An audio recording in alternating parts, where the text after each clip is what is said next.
Hey, what's up guys? I'm Jake from TodaysiPhone.com. I'm sorry that this video is a bit late, but I was moving from college back to my house and I had a lot of unpacking and stuff to do. But hopefully I'm not too late on the news, so let's get started.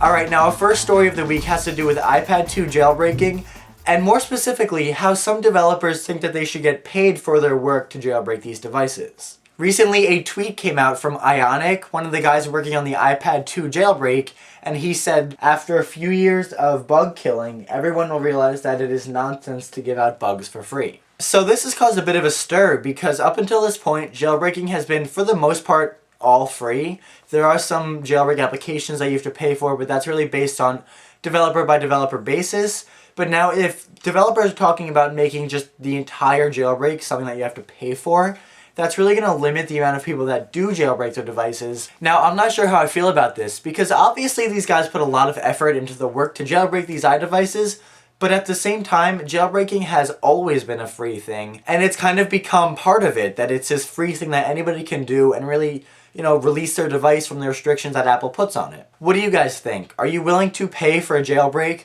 or do you feel that jailbreaking should be free and available to everybody? Let me know in the comment section down below. Okay, moving right along, as June and WWDC approach, iPhone 5 rumors are bound to get more and more frequent, and this time we have a good one about the camera. More specifically, there are pictures from Apple.Pro showing a difference in both the front and the back camera components for the next iPhone, which could either be the iPhone 5 or the iPhone 4S, versus the current iPhone 4. Now, the one major difference between these two devices is the fact that the flash has been moved from right beside the camera lens to the other side of the phone. Now, adding more fuel to this fire, Alibaba.com released some pictures of what they claim are iPhone 5 cases that have cutouts on the back for this new camera configuration. Now, it's believed that if this is real, this new camera and flash setup is supposed to help with some of the issues that iPhone 4 users are experiencing with the camera and the flash washing out or distorting pictures. I mean, it doesn't really look that different. Now, this is obviously good news for those people who were experiencing some issues with the iPhone 4 camera, and it's nice to see Apple revising their designs based on user feedback. The only issue I can think of with a redesign like this is the fact that if the iPhone 4S or the iPhone 5 or whatever you want to call it has the same basic shape as the iPhone 4, much like the iPhone 3G versus the iPhone 3GS, then people might be upset that they won't be able to use their iPhone 4 cases for the iPhone 5. But if rumors of a changed screen size are true, then they wouldn't be able to use it anyway, so it's really not that big of a deal.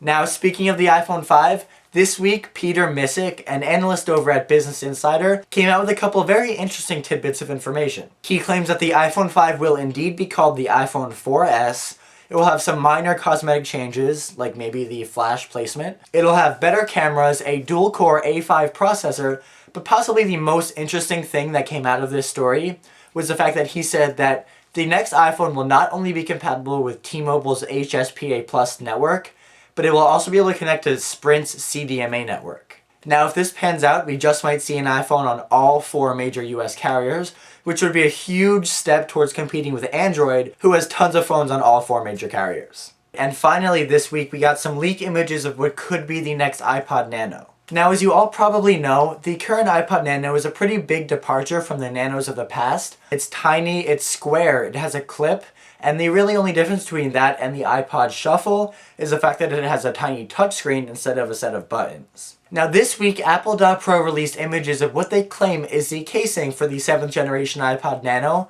and on the back we see that there is no clip, but instead there is a cutout for a camera hole. Now, speculation says that it's going to be 1.3 megapixels. Now, that's obviously not the best camera in the world, but for the camera on the iPod Nano, which is really just something to fool around with or take some quick video clips, it's definitely more than adequate. I really hope this pans out because it really confused me to see Apple take away features from a next generation device. I mean, they're really supposed to add features, not take them away.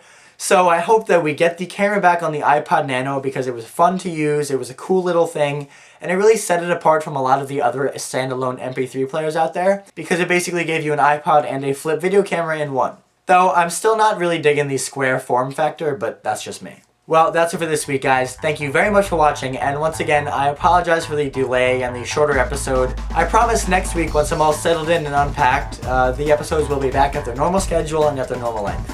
But as always, the links to everything I talked about in this video, as well as a link to follow me on Twitter, are in the description below. And definitely follow me on Twitter if you guys have any questions, comments, or just want to connect with me a little bit more, because I love to talk to you guys and answer questions and whatever. Oh, and don't forget, for more news, views, and reviews, definitely check out TodaysiPhone.com.